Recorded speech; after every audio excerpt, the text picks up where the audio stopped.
Was Heathcliff of Wuthering Heights a man or a monster? A hero or a villain? And what did Charlotte Brontë have to say about her sister Emily Bronte's creation? That's what we're going to look at in today's episode of The House of Bronte. I'm Nick Holland, I'm a Bronte biographer. I've written books about Emily Bronte, Anne Bronte. I'm writing one about Charlotte Bronte. So I love the Brontes, and I especially love Wuthering Heights. In my opinion, it's the greatest book that's ever been written. And of course there have been lots of film and TV and stage and ballet adaptations of Wuthering Heights. It's such an amazing story. It's a hard story to translate to the screen or to the stage, I think. It's a complex story, big, complex characters. But of course, we've got Wuthering Heights very much in the cultural news at the moment because of the new film. You know, Emerald Fennell's directed Wuthering Heights. She's put the exclamation marks in, starring Margot Robbie and Jacob Elordi. So we'll look at that film in another episode. So lots of people have seen it. You might have seen it. If you have, pop a comment below and let me know what you think of the film, or what you think of the book, or what you think of Heathcliff. Because at the very centre of the novel is Heathcliff. He's the only character, the only main protagonist really that's there from beginning to end. You know, there are two Cathys, Cathy Senior, Cathy Junior, half of the book each, and there are other characters who keep returning or turn up for half of the book. But really, Heathcliff is a main figure which dominates the novel. So was he a hero? He's often called a romantic hero. I'm not sure I agree with that, and I'm not sure Charlotte Brontë agreed with it. But Emily Bronte saw nuances in her character. They're not one-dimensional. They're three-dimensional beings that we can imagine meeting in the world today, nearly 200 years after it was written. And whether that's a good thing or not, again, that's another thing to look at. But today we're just going to look at, was Heathcliff man or monster, hero or villain? Before we come to that, we'll just briefly touch on, what colour was Heathcliff? That's a thing that people talk about a lot, especially in recent years, recent decades. And it's good that they're having that conversation because it's an interesting conversation. Quick answer is I don't think there's any way of knowing what colour, what race Heathcliff was. And in fact, Newsweek magazine and Vanity Fair magazine this year asked me about it. Newsweek magazine in America asked me about it last year. So I wrote a little article for Newsweek magazine. I'm going to look across here at my laptop to remind myself what I wrote, but this is what it says. It says, Bronte expert, thanks Newsweek, Bronte expert Nick Holland told Newsweek, one difficulty in the casting of Heathcliff is the conundrum Emily left us about his race. We know that he was plucked from the docks at Liverpool, and he's described as dark-skinned, whilst other characters, using the parlance of the time, refer to him as a gypsy and as a Lascar, a native of Southeast Asia. It's also noted that he could be American or Spanish. What they are definitely saying is that Heathcliff stood out in some way because of his looks and skin colour. The 2011 adaptation cast black actors James Howson and Solomon Glave as Heathcliff, and I think it was a very successful move. And I agree. But I think they were good junior Heathcliffs and senior Heathcliffs in that 2011 adaptation. So I think because of the ambiguity, anyone can play Heathcliff, I think, and we can all make up our own minds about it. Another point, Mrs. Reed, Aunt Reed in Jane Eyre by Charlotte Brontë is also described as dark-skinned, but people don't debate her as much for some reason. But there's always this debate about Heathcliff, and it's a fascinating one. And maybe you can put your opinion on that below as well.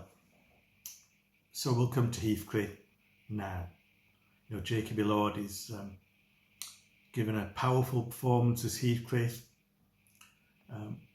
As many actors before him have done. Laurence Olivier probably is most famous of all the Heathcliffs. I didn't think he was ideal because he played him as rather posh. One thing I don't think Heathcliff is, he becomes rich, but I don't think he's posh. I don't think he's from a received pronunciation, speaking English, public school background like Laurence Olivier seemed to portray him as. Although in other ways, of course, Olivier was a great actor. Tom Hardy played a more muscular, brutish Heathcliff. That might have been closer. Cliff Richard played Heathcliff on stage, Heathcliff the musical. You know, I'm not sure that was a big success either, but Jacob Elordi's really giving his all, and it's really caught the attention with Margot Robbie in this year's Wuthering Heights. But what did Charlotte Brontë think of him?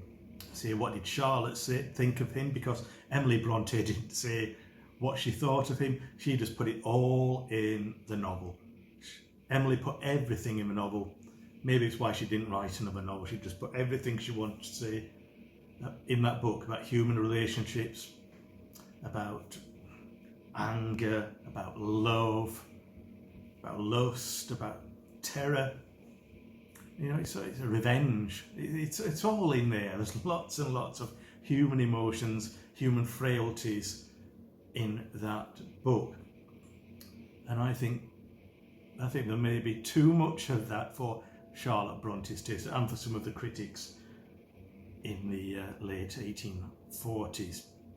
So we'll look at a couple of things Charlotte Bronte said about Heathcliff. We'll start with one of her letters.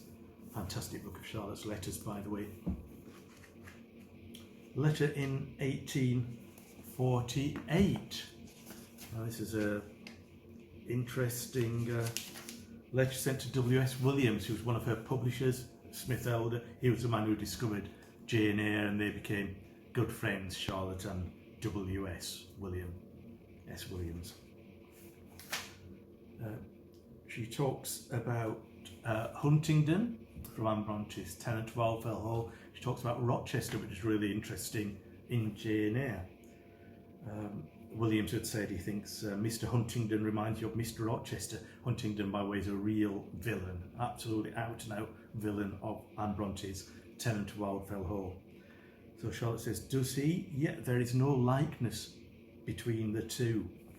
So Charlotte really, in the next paragraph, which we won't go into here, because we're looking at Heathcliff, but she really defends Rochester and says, as far as Charlotte was concerned, Rochester is a romantic hero. Again, a lot of people today disagree with that. Some agree, some disagree. But then in the next paragraph, she goes on to Heathcliff. Heathcliff, again of Wuthering Heights, is quite another creation. He exemplifies the effects which a life of continued injustice and hard usage may produce on a naturally perverse, vindictive and inexorable disposition. Now, I'm going to quote from Charlotte, and some of the words she uses might not be suitable for use in general conversation or letters today, but I'll just quote Charlotte. Here she goes on to say, carefully trained and kindly treated, the black gypsy cub might possibly have been reared into a human being, but tyranny and ignorance made of him a mere demon. The worst of it is, some of his spirit seems breathed through the whole narrative in which he figures. It haunts every moor and glen and beckons in every fir tree of the heights. So Charlotte's saying Heathcliff dominates Wuthering Heights, every bit of it, and it's not a good thing, in Charlotte's opinion, in 1848. So we'll look next at what Charlotte said in 1850, and this was after Emily Bronte had died. There was a new edition coming out from Smith Elder. They'd bought the rights, and they got Charlotte Bronte to write an introduction. Beautiful Penguin classic version of Wuthering Heights, but I've had since I was 18. So this is a bit of an antique, well thumbed and well loved. So it says editor's preface to the new 1850 edition. Charlotte edited the book as well. She particularly downplayed a lot of Joseph's Yorkshire accents, Yorkshire parlance that people might have trouble understanding. People have trouble understanding it now. It was more Yorkshire in Emily's original. I'm from Yorkshire, so I can just about get by. So Charlotte talks at the very end of her introduction. She goes on to Heathcliff.